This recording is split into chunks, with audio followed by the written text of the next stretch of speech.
कर्क राशीच्या लोकांनो, 2026 हे वर्ष तुमच्यासाठी जीवनाला नवी दिशा देणारे ठरणार आहे. कुठे संधीचा वर्षाव होईल तर कुठे संयमाची कसोटी पाहिली जाईल. करिअर, पैसा, नातेसंबंध, आरोग्य, शेती, व्यवसाय, महिलांसाठी विशेष योग हे सर्व जाणून घ्यायचे असतील तर हा व्हिडिओ शेवटपर्यंत नक्की पहा. कर्क राशी वार्षिक भविष्य 2026 या वर्षाची एकंदर दिशा कशी असणार आहे. 2026 हे वर्ष कर्क राशीसाठी मध्यम ते शुभ फलदायी ठरेल. गुरुचा लाभदायक प्रभाव वर्षाच्या उत्तरार्धात स्पष्ट दिसेल. शनी संयम शिकवेल पण मेहनतीचे फळ नक्की देईल. राहू केतू मानसिक अस्थिरता देऊ शकतात, त्यामुळे निर्णय विचारपूर्वक घ्यावेत. संधी आणि संघर्ष दोन्ही असतील पण संधीचा पलडा जड राहील. योजना, नियोजन आणि संयम यांचा योग्य वापर केल्यास मोठी प्रगती शक्य आहे. भावनिक निर्णय टाळल्यास नुकसान टळेल. घर, करिअर आणि आर्थिक बाबतीत स्थैर्य निर्माण होईल. लाल किताब उपायांच्यासाठी दर सोमवारी दुधात साखर मिसळून शिवलिंगावर अर्पण करा. दुसरा मुद्दा पाहूया, करिअर आणि नोकरी. नोकरीत बदलाचे योग वर्षाच्या मध्यावर दिसतात. पदोन्नतीसाठी मेहनत वाढवावी लागेल पण परिणाम सकारात्मक असतील. ट्रान्सफरचे योग विशेषतः जुलै-सप्टेंबरमध्ये संभवतात. वरिष्ठांशी संबंध जपून ठेवणे फार महत्त्वाचे ठरेल. सरकारी नोकरीसाठी प्रयत्न करणाऱ्यांना दुसऱ्या सहामाहीत चांगले संकेत मिळतील. बेरोजगारांसाठी नवीन नोकरीचे दारे उघडतील. IT, शिक्षण, आरोग्य, प्रशासन क्षेत्रात लाभ दिसेल. लाल किताब उपायांच्यासाठी कामावर जाताना चांदीचा तुकडा पर्समध्ये ठेवा. तिसरा मुद्दा बघूया, व्यवसाय आणि व्यापार. या राशीच्या लोकांना नवीन व्यवसाय सुरू करण्यासाठी एप्रिल नंतरचा काळ शुभ ठरेल. भागीदारी व्यवसायात पारदर्शकता ठेवा. मे ते ऑगस्ट या काळात नफा वाढू शकतो. ऑक्टोबरमध्ये जोखीम टाळा. व्यवसाय विस्तारासाठी नियोजन गरजेचे आहे.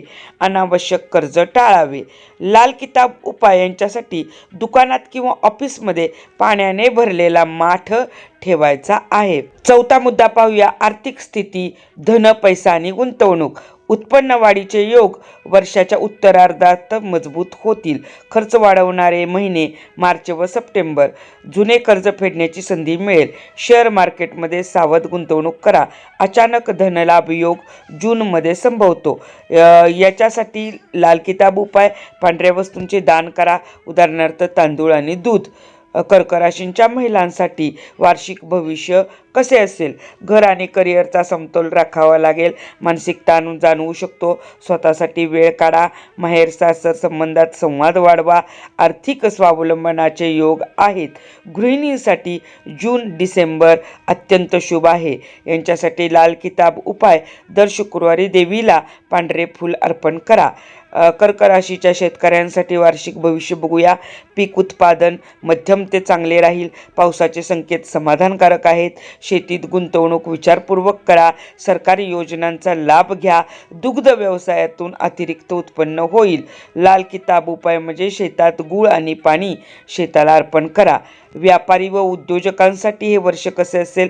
कर्क राशीच्या व्यापाऱ्यांना बाजारात चढ उतार जाणवतील. नवीन ग्राहक मिळण्याचे योग आहेत. मोठे व्यवहार ऑक्टोबरमध्ये टाळा. परदेशी व्यापार संधी वर्षाच्या अखेरीस आहे. कर व कायदेशीर बाबी वेळेत पूर्ण करा. लाल किताब उपाय, मंगळवारी लाल कपडे दान करा. आरोग्य, शारीरिक व मानसिक. कर्क राशीच्या लोकांना एप्रिल व ऑक्टोबरमध्ये विशेष काळजी घ्यावी लागेल. पचन व झोपेचे विकार संभवतात. ताण कमी ठेवणे गरजेचे आहे. योग व प्राणायाम उपयुक्त ठरेल. लाल किताब उपायांच्यासाठी दररोज सूर्यनमस्कार व ओम नमः शिवाय हा जप दररोज 108 वेळा करा. नवा मुद्दा बघूया, प्रेम, विवाह व नातेसंबंध. प्रेम संबंध दृढ होतील. नवीन प्रेम योग मे व जूनमध्ये आहे. विवाहासाठी ऑक्टोबर-नोव्हेंबर शुभ आहे. वैवाहिक मतभेद संवादाने सोडवा. लाल किताबाचा उपाय म्हणजे जोडप्यांनी एकत्र मंदिर दर्शन घ्यावे. 10वा बघूया मुद्दा, कुटुंब व सामाजिक जीवन. ज्येष्ठांचे आरोग्य सांभाळा. भावंडांशी संबंध सुधारतील. समाजात मान व प्रतिष्ठा वाढेल. शुभकार्य योग आहेत. शिक्षण व स्पर्धा परीक्षा. अभ्यासात प्रगती होईल. स्पर्धा परीक्षांचे यश दुसऱ्या सहामाहीत मिळेल. उच्च शिक्षणासाठी संधी मिळतील. अभ्यासातील अडथळे दूर होतील. विद्यार्थ्यांसाठी लाल किताब उपाय म्हणजे बुधवारी हिरवी डाळ दान करा. प्रवास व स्थलांतर, देशांतर्गत प्रवास योग आहेत. नोकरीसाठी स्थलांतर शक्य आहे. जुलैमध्ये प्रवासात सावधगिरी बाळगा. कायदेशीर बाबी बघूया. कोर्ट प्रकरणे संथ गतीने सुटतील. वादविवाद टाळा. दस्तऐवज नीट तपासून घ्या. आध्यात्मिक प्रगती बघूया. देवपूजेत मन लागेल. गुरुकृपा प्राप्त होईल. जप ध्यान लाभदायक ठरेल. उपाय व मार्गदर्शन, शुभरत व मोती कोणताही वापरताना तज्ज्ञ लोकांचा सल्ला घ्या. सोमवारी चंद्र मंत्र जप करा. दानधर्म नियमित करा. सोमवार व्रत फलदायी ठरेल. शुभ काळ व सावध महिने, शुभ महिने तुम्हाला कर्क राशीच्या लोकांना 2026मध्ये मे, जून आणि नोव्हेंबर हे 3 आहेत. सावध राहायचे महिने मार्च व ऑक्टोबर आहेत. महत्त्वाचे निर्णय जूनमध्ये घेतले तर चालतील. शुभ रंग तुम्हाला पांढरा, क्रीम किंवा हलका निळा आहे. महत्त्वाच्या कामासाठी जाताना पांढरे किंवा फिक्कट निळे कपडे घालून जावा. तुम्हाला शुभ तारखा यावर्षी 2, 6, 11 आणि 20 या 4 आहेत. शुभवार तुम्हाला सोमवार आणि गुरुवार आहे. मी तुम्हाला अंतिम सल्ला असा देईन, संयम ठेवा, मेहनत करा, श्रद्धा ठेवा. घाईचे निर्णय मात्र जरूर टाळा. सकारात्मक विचार ठेवा. यश नक्की मिळेल. जर तुम्हाला असे सखोल उपायांसह राशी भविष्य आवडत असेल तर व्यंकटेश ज्योतिष चॅनेलला नक्की सबस्क्राईब करा. हा व्हिडिओ लाईक करा, शेअर करा आणि तुमची जन्मतारीख कमेंटमध्ये नक्की लिहा. पुन्हा भेटूया पुढच्या व्हिडिओमध्ये.